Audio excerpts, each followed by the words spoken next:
Le budget. C'est en ce moment même que Michel Barnier est en train de présenter son plan, son budget en Conseil des ministres. 60 milliards d'euros d'économies. Ça fait mal, comme je vous le disais. Écoutons-le ce matin, qui estime que c'est un budget qui aurait pu être perfectible parce qu'il a eu peu de temps pour le faire. Écoutez, Michel Barnier. Le budget que je présente ce soir avec le gouvernement, il sera adopté au Conseil des ministres où je vais me rendre tout de suite après avoir quitté cette commune et le département, sera un budget qui sera perfectible. Parce que j'ai dû le construire, je me permets de le rappeler, en 15 jours. Jamais un Premier ministre n'a dû fabriquer un budget pour la France en une période de 15 jours. C'est pas possible de tout faire bien en aussi peu de temps. C'est vrai, Eugénie Bastier, oui. Et après Catherine Ney. Et pourquoi un budget en 15 jours? Parce qu'Emmanuel Macron a décidé de dissoudre en juin dernier, il faut quand même le rappeler. C'est assez irresponsable parce qu'il savait que la dérive des finances publiques, il était au courant en tant que président de la République. Et d'ailleurs, il y a un article dans Les Échos, les 9 mois où le trou de 100 milliards s'est creusé, qui est absolument hallucinant. On voit comment les choses se sont mis hors de contrôle. Et Emmanuel Macron savait, il avait quand même le compteur en face de lui, que tout s'emballait. Il a quand même décidé de dissoudre, c'est-à-dire avec l'idée que il n'y aurait pas de gouvernement. Histoire de passer le mistigris à quelqu'un d'autre, Eugénie. Oui, non mais d'accord, mais c'est quand même irresponsable dans le sens où il savait que les dépenses publiques allaient continuer à dériver pendant tout l'été et que potentiellement il y aurait très peu de temps pour fabriquer un budget avec des économies sérieuses, etc. Il a fabriqué les conditions d'un chaos budgétaire, il faut quand même le rappeler, et ça rend d'autant plus irresponsable, je trouve, la dissolution. Catherine Ney. Eugénie fait pas le papier dans Les Échos et qui montre que pourquoi ça a explosé comme ça en un an.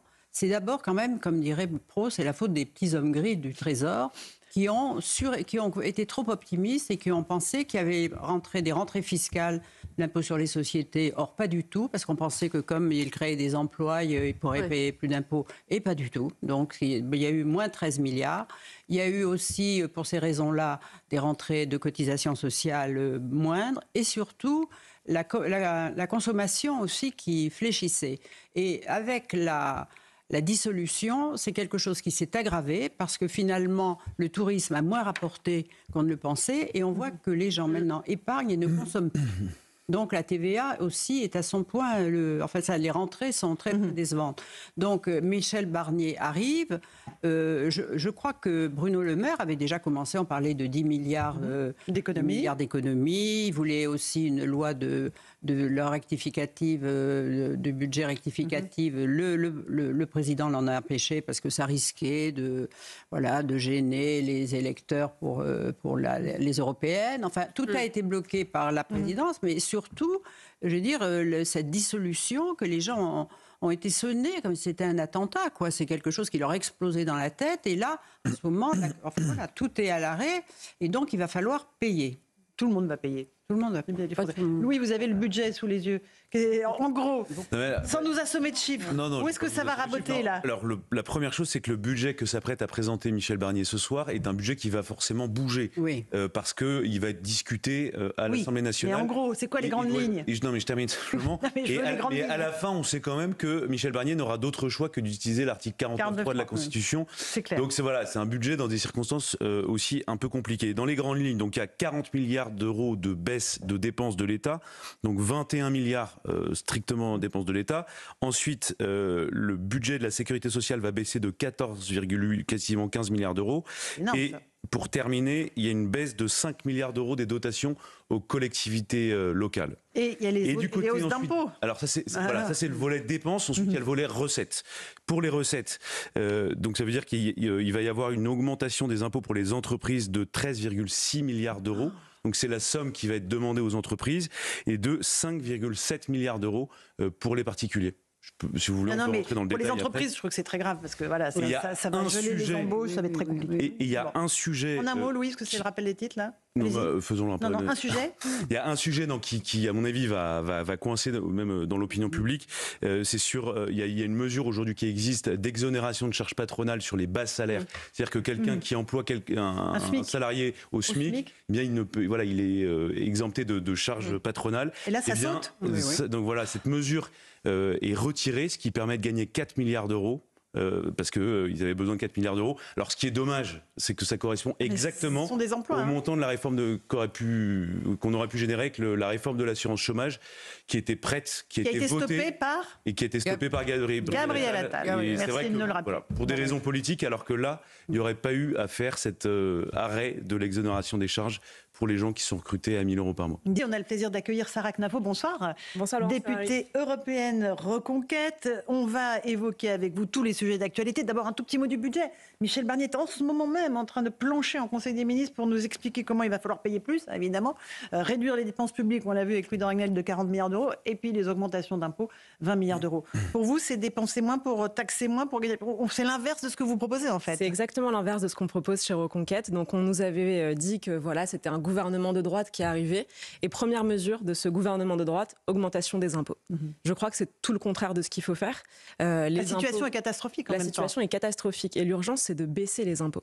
Il faut comprendre que les Français sont déjà le peuple le plus taxé du monde et même le peuple le plus taxé de l'histoire. Chaque année, on paye 47% de la richesse nationale en impôts. C'est-à-dire qu'à partir du 16 de chaque mois, les Français ne travaillent plus pour eux-mêmes mais pour l'État. Quel que soit le niveau de revenu chaque mois, quel que soit le niveau de revenu, si on prend tout en compte. Donc l'urgence, c'est plutôt de baisser les impôts que de les augmenter. Ensuite, pourquoi est-ce que c'est à mon avis un très mauvais signal et un signal que ce gouvernement n'est pas de droite, au moins sur le point de vue économique? C'est que quand on commence à dire qu'on va augmenter les impôts, c'est finalement qu'on va faire moins d'efforts que ce qu'on devrait sur les dépenses. Parce qu'on se dit, il nous avait dit, je vais faire 2 tiers de baisse des dépenses et 1 tiers d'augmentation des impôts. Mais l'urgence, c'est de supprimer toutes ces gabegies de l'État. Il n'y a pas 1 tiers à faire porter aux Français qui sont déjà le peuple le plus imposé du monde. Donc, à mon avis, ce qu'il faut faire, c'est baisser drastiquement les dépenses. Il y a des milliards à couper. Si on avait le temps, je vous donnerais des dizaines d'exemples. S'il y avait 4 postes de dépenses, vous tapez dans quoi, vous? Aide publique au développement, 15 milliards d'euros. Subventions aux associations. Passer de 15 à 0. Je pense qu'il faudra progressivement passer à 0. C'est-à-dire que imaginez qu'on est la France, on est ruiné, on est endetté au possible, 3 200 milliards de dépenses de dettes, et on donne 177 millions d'euros chaque année au Sénégal. On a donné ces dernières années 842 millions d'euros à l'Algérie en 5 ans. On est Crésus. On a tellement d'argent qu'on doit le donner comme ça au monde entier. Ça me paraît invraisemblable vu l'état où nous en sommes aujourd'hui. 23 milliards d'euros de subventions aux associations. Il ne faut pas mettre ce poste à 0, mais il y a énormément à couper là-dedans. Il y a des associations politisées qui ne méritent pas notre argent, qui ne méritent pas qu'avec nos impôts, on les subventionne. Les Restos du Cœur? Justement, les Restos du Cœur, on peut garder, bien sûr. Les associations sportives, etc., pas de problème. Mais quand on voit 1 milliard d'euros pour des associations d'aide aux migrants... La Ligue des droits de l'homme, on peut la supprimer. Ah, tout à fait. On peut la supprimer. Ils peuvent continuer d'exister, mais on n'a pas à le payer avec nos impôts. Si les Français... Il faut baisser le nombre de fonctionnaires, par exemple. Oui, bien sûr qu'il faut baisser le nombre de fonctionnaires. Locaux, quand vous regardez à quel point on est un peuple suradministré, c'est-à-dire que dans d'autres pays, vous prenez par exemple l'Allemagne, il y a un taux de bureaucratie qui est bien moindre à celui qu'on a aujourd'hui. Et pourtant, on ne peut pas dire que nos services publics soient exemplaires. Les Français n'ont pas le sentiment qu'ils ont un retour en termes de services publics sur l'argent qu'ils donnent à l'État. Donc, il y a des dizaines de postes de dépenses qu'il faut supprimer. On peut faire des économies partout. Et en échange, on peut arrêter de prendre cet argent dans la poche des Français. Donc, pour résumer, il faut dépenser moins, pour taxer moins, pour gagner plus. Et ce gouvernement nous propose de travailler plus pour gagner moins en nous taxant toujours plus. Est-ce que ce gouvernement peut tenir? On sait que la majorité qui n'en est pas une, qui est une minorité extrêmement instable. On voit déjà que du côté des macronistes, on rue dans les brancards. Tout ça est un navire qui peut péricliter d'ici quelques temps? Ça va beaucoup dépendre de leur action. Là, on voit qu'en effet, à l'intérieur, on peut avoir un ministre qui nous satisfait, mais à la justice, pour le coup, on a de très mauvais signaux. Ouais. Et on se dit que ce jeu de rôle entre ministre de l'Intérieur de droite et ministre de la Justice de gauche, on l'a déjà trop connu. On avait en réalité la même chose entre Darmanin et Dupond-Moretti. On avait même la même chose entre Defer à l'époque de Mitterrand. Donc on connaît déjà le scénario où l'action de l'un annule l'action de l'autre. Chevènement et Guigou aussi, c'était pareil. À Valls-Taubira. Absolument. On a des présidents et des premiers ministres. Mais je crois malheureusement qu'en nommant, parce que c'est un choix du Premier ministre, d'avoir choisi Didier Migaud, à qui il avait proposé les comptes publics. Et M. Migaud lui a dit « il n'y a que la justice qui m'intéresse », alors qu'il avait peut-être des prétentions sans connaître vraiment le sujet. D'ailleurs, on s'en aperçoit aujourd'hui. Et comme personne n'était candidat pour aller prendre la justice, voilà.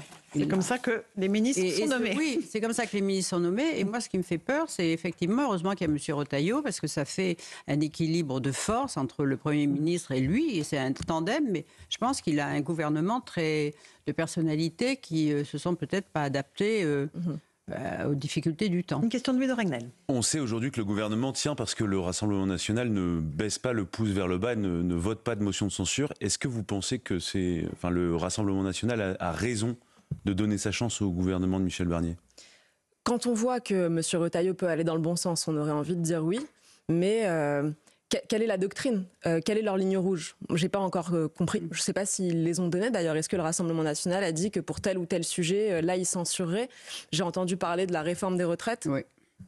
Est-ce que c'est pour l'abrogation de la réforme des retraites que le gouvernement mériterait de tomber et pas pour l'action d'un ministre de la Justice? Quand on dit c'est Marine Le Pen qui a droit de vie ou de mort sur le gouvernement, c'est pas vrai en réalité. Mais comment? Il faudrait voter avec LFI. Ben, c'est ça. Je veux dire, elle n'a pas la majorité pour le renverser. Donc moi, ce qui m'inquiète, c'est que si finalement on censure ce gouvernement uniquement sur un sujet de gauche, parce qu'il faut mettre d'accord LFI et le Rassemblement national, je ne vois pas quelle va être l'avancée pour la France. Sarah Knafo, Marion Maréchal a créé son parti. Est-ce que comment est-ce que vous vivez cela? Est-ce que la hache de guerre est enterrée ou pas?